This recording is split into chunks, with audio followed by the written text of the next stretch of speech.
મોરબીના મિયાણામાં દેશી બંદૂક વેચતા એક શખ્સની ધરપકડ કરવામાં આવી છે. યુવાન યુટ્યુબમાંથી વિડીયો જોઈને ઘરમાં જ દેશી હાથ બનાવટની બંદૂક બનાવતો હતો અને બંદૂક બનાવીને તે વેચતો પણ હતો.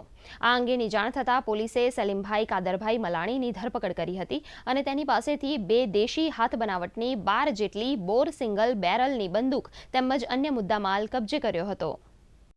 સલીમભાઈ કાદરભાઈ મિયાણા તેમના રહેણાંક મકાનના પાછળના ભાગે ગેરકાયદેસર હથિયાર બનાવે છે તથા રિપેરિંગ કરે છે તેવી બાતમી મળતા ત્યાં રેડ કરતા આ સલીમભાઈ ત્યાં આગળ આ પ્રકારની પ્રવૃત્તિ કરતા હોવાનું ધ્યાનમાં આવેલ, જેથી તેમની ધરપકડ કરવામાં આવી હતી.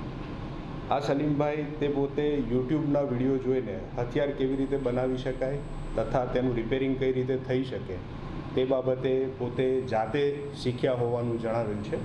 તથા જે તેમાં સામગ્રીમાં જે ગન પાવડર જે યુઝ કરો તો એ ગન પાવડર ફટાકડાના ગંધક તથા મીઠા બાવળની રાખ એ મિક્સ કરીને તેઓએ આ ગન પાવડરનું જાતેથી જ એક ઉત્પાદન કરેલ હોવાનું જાણવા મળ્યું છે. તથા ભંગારમાંથી ખાલી કાર્ટ્રીજ એની અંદર આ જે ગન પાવડર તથા જે લોખંડના છરા એ બધું મિક્સ કરીને તેના પર જે ચાંદલિયા, જે આપણે દિવાળીમાં જે ટીકડી ફોડીએ છીએ, એ ચાંદલિયાની જે હોય ટીકડી એને ઇગ્નાઇટર તરીકે તેમાં યુઝ કરેલ.